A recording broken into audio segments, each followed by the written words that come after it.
김큐의 경제뉴스 큐레이션. 저는 코너지기 배아량입니다. 어렵고 복잡한 경제 한 큐에 정리해 주실 김큐, 안녕하세요. 네, 안녕하세요. 아니, 제가 아까 오후에 뉴스를 보다가 깜짝 놀랐던 게 우리 계속 얘기했던 그 SM과 분쟁권. 네네, 하이브의 그게 문제. 딱 나오더라고요. 네. 우리 오늘 그 얘기 해야 되잖아요.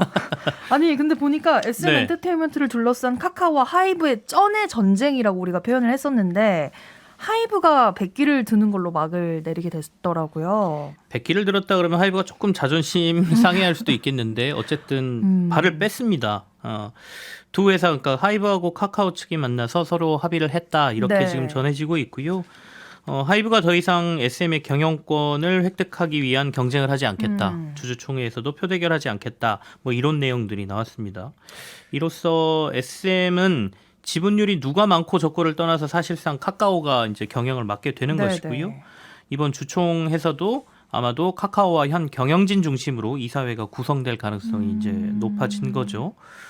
다만 이제 SM은 원래 하이브하고 그 지분 경쟁을 하기 위해서 15만 원의 공개 매수를 진행해 왔지 않습니까? 이건 26일까지 지속해서 진행한다, 이렇게 얘기를 했습니다. 그래서 35%까지 공개 매수를 통해서 SM의 지분을 확보하고 현재 장중에서는 5% 정도 카카오 계열사들이 지분을 사놓은 상태거든요. 그러면 이제 SM의 40% 지분을 보유한 든든한 최대 주주가 될 거다, 이런 얘기입니다.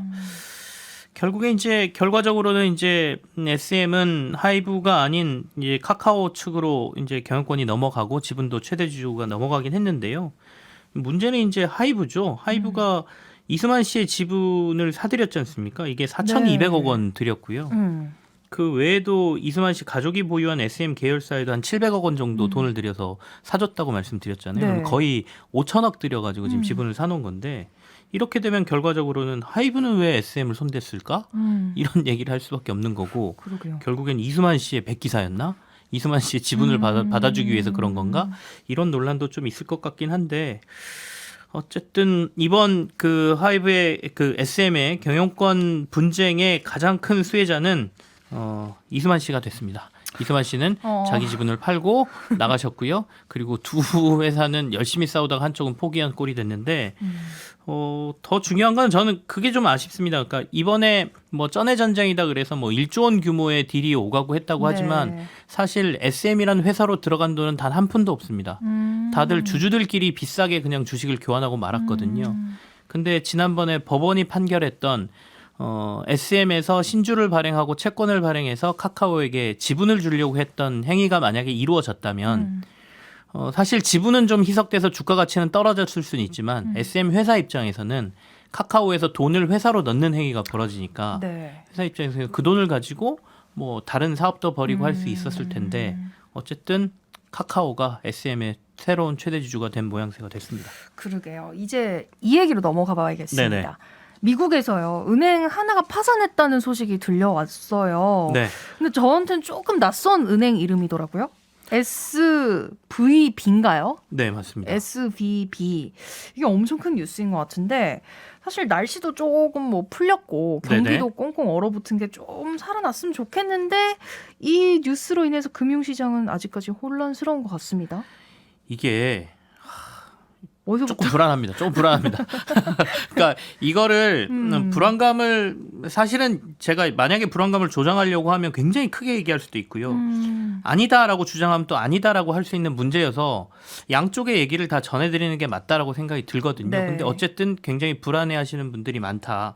아까 잘 못 들어본 은행이라고 하셨는데 SVB라는 은행이고요. 실리콘밸리 뱅크라는 미국의 지역 은행이에요. 위치가 위치인지라 실리콘밸리에서 벤처 캐피탈, 그다음에 스타트업, 그리고 뭐 창업자들을 대상으로 특화된 금융 상품을 제공하는 은행, 뭐 이렇게 보시면 되는데, 뭐 잘 못 들었으니까 되게 조그만 은행인가 보다 이렇게 생각하실 수 있는데 그렇지가 않습니다. 40년의 업력을 가지고 있고요. 미국 은행 순위에서 약 16위 정도 합니다. 자산이 2,100억 달러, 우리 돈으로 약 300조 원이에요. 굉장히 큰 은행이죠. 크네요. 이 은행이 목요일 날, 지난 미국 시각으로 목요일 날, 우리 은행이 좀 어려워요. 이 벤처기업들한테 돈을 워낙 많이 빌려주고 뭐 하다 보니까 이건 못 갚는 기업들이 너무 많아요. 그래서 이 부실 자산들을 좀 정리를 하고요. 이 얘기는 손실 처리한다는 거거든요. 그러면 재무제표상에 돈으로 기록돼 있던 것들이 사라지니까 우리가 이 부족한 자산을 신규로 자금 조달을 하거나 아니면 뭐 주식을 좀 발행을 해가지고 메꾸려고 합니다라는 내용을 발표를 했어요. 네. 그러자마자 그날 SBV 은행의 주가가 60% 넘게 하루 만에 빠져버립니다. 그러면서 주변 은행주들도 같이 빠졌는데 우와, 네. 아 그래? 어려운가 보다. 좀 많이 어려운가 보네? 이 정도 생각하고 있었거든요. 근데 불과 이틀 만에 은행이 파산해 버렸어요. 아니 근데 헤어지는데 좀 시간이 걸릴 텐데 이틀 만에 파산을 해버리면은 듣다 보니까 또 300조 원의 자산을 가진 거면 꽤 규모가 생각보다 더 큰 것 같아요. 그렇죠. 근데 이틀 만에 파산하는 이런 경우가 있을 수 있는 겁니까? 아 이게 참 드문 경우예요. 그러니까 그 부실 자산을 손실 처리한다는 거는 대출해준 돈을 받을 길이 없다 이렇게 저희가 해석할 수 있거든요. 네.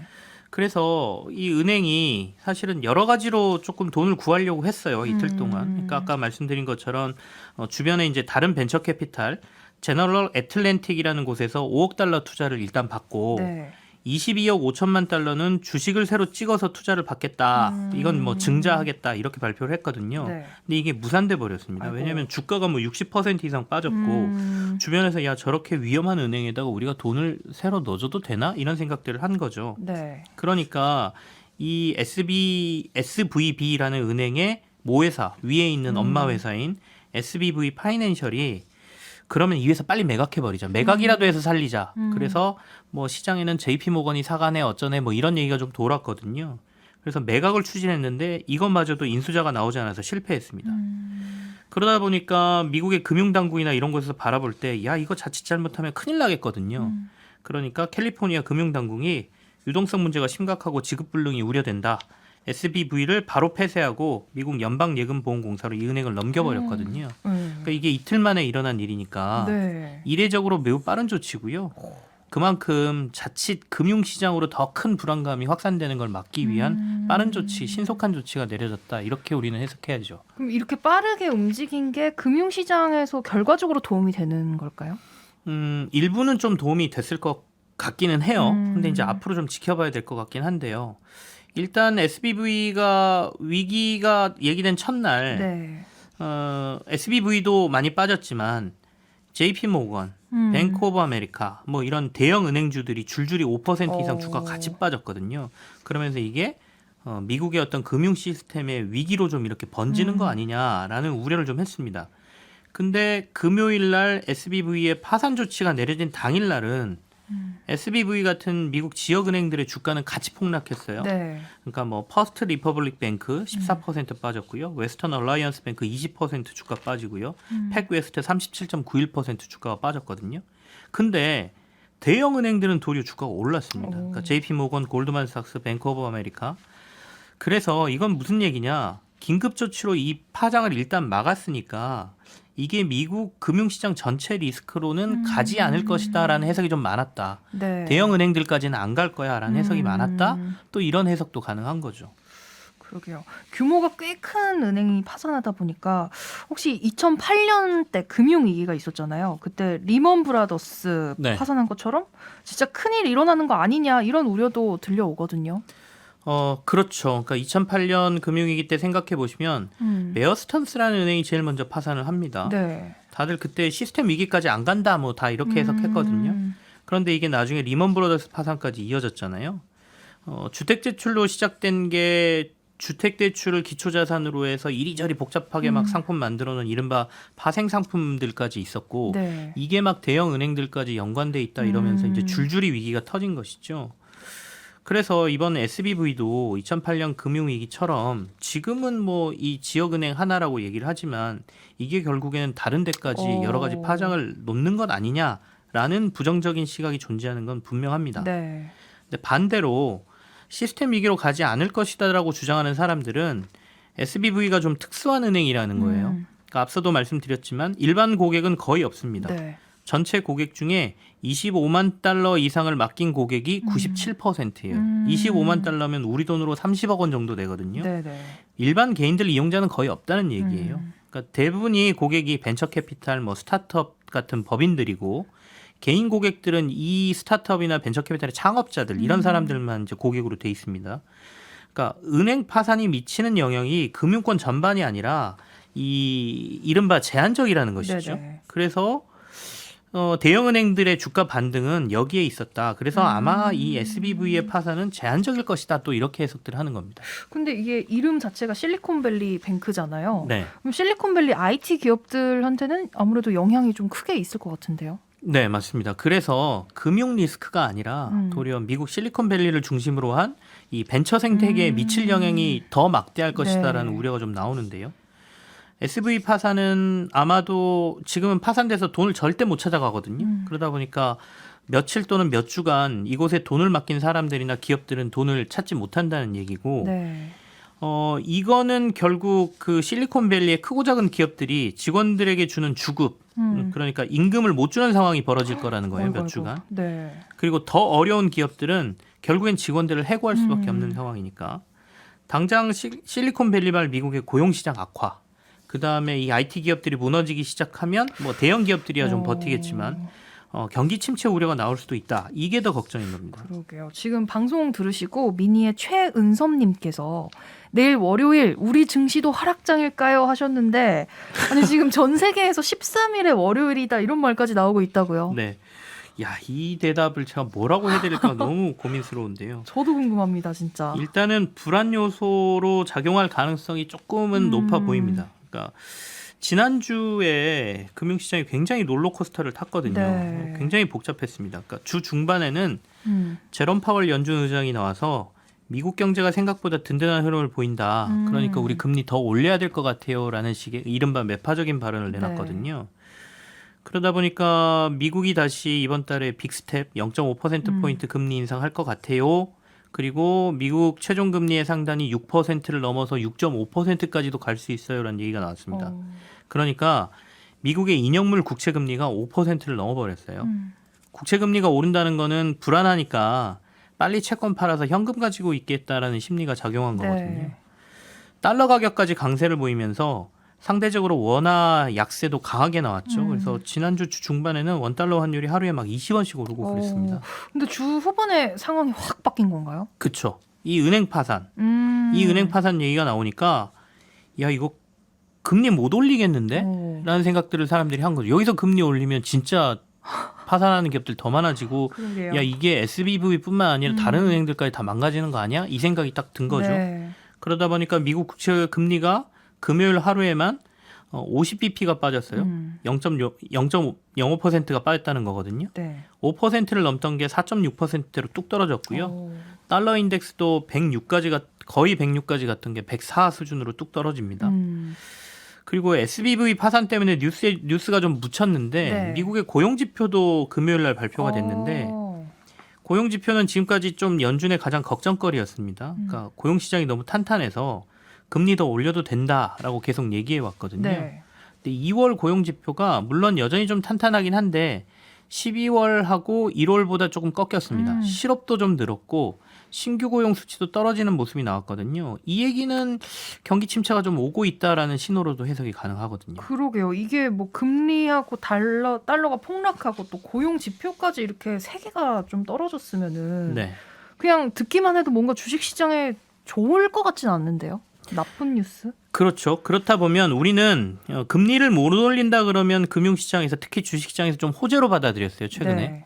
그렇다 보니까 이런 상황이 어떻게 보면 경기 침체의 신호로 익힐 수 있고 SBV 파산도 그렇고 이게 금융 리스크까지 크게 안 번진다라고 하면 네. 연준이 속도 조절을 하고 금리 인상을 끝낼 수도 있다라고 해석할 수도 있습니다. 그러면 증권시장이 의외로 뭐 크게 안 빠지고 버틸 수도 있다라는 생각도 있거든요. 근데 다만 가장 불길한 건 이겁니다. SBV가 파산을 할 때 미국 2년물 국채 금리가 하루에 50bp 빠졌다고 말씀드렸잖아요. 네. 미국 국채 2년물이 이틀간의 기간 동안 45bp 이상 빠진 게 미국 역사상 딱 5차례 있었거든요. 어떤 사례냐면 블랙 먼데이라 불렸던 1987년 대폭락 때 네. 그리고 9.11 직후 2008년 금융위기 때 이런 때거든요. 그러니까 굵직굵직한데요. 그만큼 시장에서 안 좋은 시그널로 읽었다는 거죠. 그러면 이걸 시장이 받아들여야 되잖아요. 안 좋은 그렇죠. 시그널로. 그러면 이거는 주식시장이 좀 악화된 뉴스일 수도 있으니까 월요일 날 시장이 어떻게 반응하는지를 일단은 좀 봐야 되겠다. 이거 긍정으로 보기에도 그렇고 악재로 보기에도 그렇고 되게 애매한 상황인데 약간 악재의 기운이 더 강하다. 내일 지켜봐야겠네요. 네. 자, 일단 내일 증시 개정 어떻게 될지 좀 궁금하면서도 불안한 마음이 있는데 다른 이슈가 있어서 한번 넘어가 보겠습니다. 네. SK그룹과 사모펀드 관련 보도 이거 김큐 입장에서 좀 해석을 듣고 싶거든요. 이 좀 복잡하면 사모펀드 일단 복잡하잖아요. 네. 단순화해서 말씀드릴게요. SK그룹이 M&A를 많이 했어요. M&A를 하면서 특정 사모펀드 회사를 통하거나 혹은 이 사모펀드 회사하고 힘을 합쳐서 했는데 네. 이 과정이 굳이 사모펀드를 끼거나 혹은 통하지 않아도 됐었다라는 주장이에요. 그래서 일부러 사모펀드를 끼워 넣어서 사들인 이후에 그 뒤에 SK가 이걸 더 비싸게 사주는 일이 있었다라는 거죠. 이른바 쿠션 친다라고 저희가 표현을 하는데 네. 굳이 없어도 될 단계를 만들어서 중간 수수료를 받아 챙기는 뭐 그런 의혹이 이번에 보도로 나왔다라고 보시면 되죠. 의혹을 확 정리를 해주셨는데 사실 사모펀드라는 단어만 나와도 좀 복잡하고 어렵습니다. 네. 사모펀드를 설명드리려면 GP라는 걸 아셔야 되는데 여기서 사모펀드 회사라는 걸 보통 저희가 이제 GP라고 하고 네. 실제로 SK하고 관련 있는 회사는 알케미스트라는 회사가 언급되거든요. 근데 보통은 이제 저희가 공모펀드 할 때 자산운용사를 사모펀드에서는 GP라고 하고요. 네. 거기에 이제 돈을 대는 사람들을 보통 LP라 그래서 유동성 공급자. 이 LP 내에는 돈만 대는 FI라는 재무적 투자자. 그리고 경영이나 전략에 관여하는 SI라는 전략적 투자자로 나뉩니다. 네네. 근데 SK는 단순 FI라고 주장하고 사실상 SI 경영에 개입했다라는 거고요. 네. 이 경영에 처음부터 나중에 본인들이 사갈 걸 알면서도 마치 모르는 것처럼 했다. 뭐 이렇게 해서 의혹이 좀 불거져 있는 상태죠. 마지막 질문 드릴게요. 네. 김큐가 보시기엔 그럼 이게 큰 문제가 있는 거래라고 보여지시나요? 문제가 있을 수도 있는 거래다라고 보이는데 다 밝혀내지는 못했어요. 가장 중요한 거는 아까 중간에 쿠션 쳤다 그랬잖아요. 네네. 굳이 사모펀드를 끼지 않아도 될 거래인 것 같은데 일부러 처음부터 끼워 넣고 나중에 되사가는 방식으로 수수료부터 차익을 챙겼다는 건데 이 차익이 실제로 SK와 관련된 사람들한테 들어갔느냐가 핵심입니다. 그것마저 뭐 최태원 일가라든지 아니면 SK 경영진이나 이런 사람들이 가져갔다는 게 밝혀지면 이건 문제가 커지는 거고요. 그게 아니라면 사실은 큰 문제가 없다라고 결론이 날 수도 있어서 이거는 조금 더 지켜봐야 되는데 저는 언론이 할 일을 했다고 생각합니다. 왜냐하면 의혹이 불거진 걸 수면 위로 끌어내고 난 다음에 네. 공론의 장에서 또 다른 조사를 해봐야 되는 거니까요. 알겠습니다. 오늘도 잘 들었습니다. 김큐의 경제뉴스 큐레이션 저희는 여기서 마무리할게요. 다음 주에 핫한 뉴스 들고 저희 찾아와야죠. 네, 알겠습니다. 지금까지 배아량 리포터와 함께했습니다. 고맙습니다. 네, 감사합니다. 광고 듣고 한 방에 정리해드립니다. 주말에 만나는 김치영의 뉴스 하이킥.